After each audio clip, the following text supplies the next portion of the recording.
Hello, my friends. Welcome to today's news show. Here are today's main stories. There are many rumors in these troubled times. Xi Jinping's close friends and family are being checked, and his mind is close to breaking down. A sickness is spreading in many places in China. Hospitals are full, and many young people are dying suddenly. Trump says again that America must allow high-skill foreign workers to enter the U.S. first. Xi Jinping's close friends and family are being checked, and Xi Jinping's mind is close to breaking down. There is an old Chinese saying, in troubled times there are many rumors. Right now, rumors about big fights inside the CCP top level and about the regime not stable are very hot topics on Chinese websites outside China. One of the recent rumor topics is many of Xi Jinping's family members and close helpers, including Politburo Standing Committee member and Central Office Director Cai Qi, are being checked. People say this makes Xi Jinping's mind close to collapse. From November 8 to November 19, Chinese state media had no new reports about Cai Qi. This means Cai Qi disappeared from public view after November 8. On the 18th, a YouTube channel called Shanhe Dongfu said he got news that Xi Jinping is having emotional problems recently. In his office, he is very angry, throwing things and shouting. His anger is said to be connected to some of his family and close high-level people being questioned. The people said to be questioned include Xi's younger brother Xi Yuanping, his brother-in-law Deng Jiagui, his sister Qi Qiaoqiao, and his close helper Cai Qi. They were reportedly questioned by a joint group from the Military Discipline Office and the Central Discipline Office. Yao Cheng, a former Chinese Naval Air Force staff officer who is now in the U.S., said on a video on the 16th that he heard most officers in all Chinese military regions have been checked. Zhang Yuxia, who controls the military, rushed to Guangdong to pressure Xi Jinping. He tried to hold a big meeting and change military jobs, and he even put Cai Qi under soft detention. There is no way to confirm these reports, but in the past many rumors about CCP top-level fights were later shown to be ahead of time but partly true.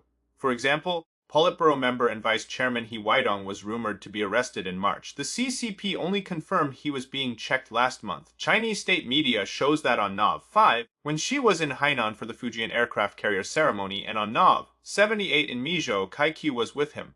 But on Nov 9, when Xi joined the National Games activity, Cai Qi was missing. That same day, Zhang Yuxia, who did not join Xi on Nov, suddenly appeared with Xi on Nov 9 in Guangzhou. After Nov 9, Cai Qi did not appear again.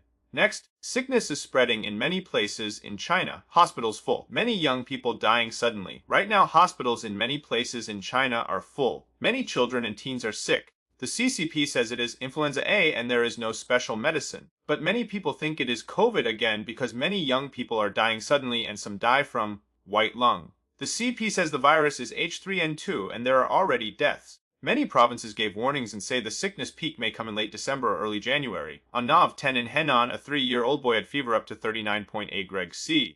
The hospital said it was just common cold. He died the next day. The doctor later added serious infection and influenza virus infection, but the parents think the hospital made a mistake that delayed treatment. A man from Shine said on Nov 19 that many young people are sick now, with many kinds of strange problems that were not seen before. A villager from Tangshan said since October many people in his village died, about 10 or more. Most were 40-50 years old, and some were only in their 30s. His aunt just died from white lung. He said after the pandemic, people's bodies seem weak. He said after taking the Sinovac vaccine, his hair falls out, blood sugar goes up, blood pressure goes up, heart not good, can't sleep, always headache, and found many lung nodules. These sickness problems or vaccine problems are becoming hidden killers. In August 2023, Falun Gong founder Li Hongji warned that the COVID pandemic mainly targets the CCP and people who follow and serve the CCP. Many young people have died. Li Hongju said the way to save life is 3 withdrawals and sincerely saying special words.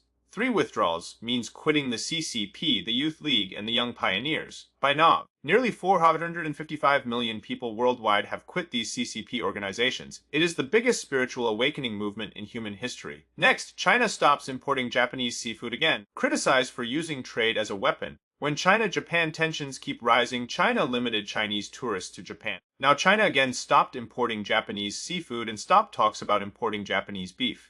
Many people say China is making normal trade political and using it as economic pressure. Japanese media said China had just restarted seafood imports at the start of the month, but on the 19th China told Japan it is stopping again and needs technical documents. China's foreign ministry also admitted on the 19th that this is related to tension with Japan. They said comments by Japan's Prime Minister Kishida's, noting the text says "Goshizamiyo," a different figure, caused Chinese people to be angry. The spokesperson said even if Japan sends seafood to China, there will be no market now. Japan's media also said China stopped talks on allowing Japanese beef into China. Japan's economic security minister said China often uses the economy as a weapon, so Japan must rethink its dependence on China. If Japan depends too much on a country that uses economic punishment, both the supply chain and tourism will be at risk. Next, a female college student in Sichuan was locked in a mental hospital for 8 years after reporting a community official. A college graduate in Chengdu, named Xu Xinru, reported that a community secretary was playing mahjong during work hours. After that, she was forced into a mental hospital for 8 years. She hopes people can help her get out. She worked at a library in Chengdu.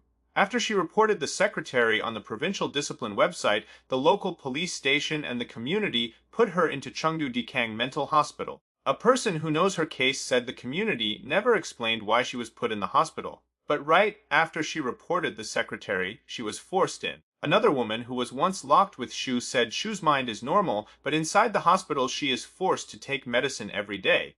If she does not obey, she is tied up or shocked with electricity. A Chinese activist named Wu Huaijun found Xu by calling the hospital pretending to be her cousin. Xu told him quietly on the phone that she is forced to take mental drugs every day and has been shocked many times. She begged for help. Wu learned from many former patients that the hospital keeps many normal people locked for many years. The doctor said Xu's condition is stable and she can leave, but only the people who sent her in can take her out.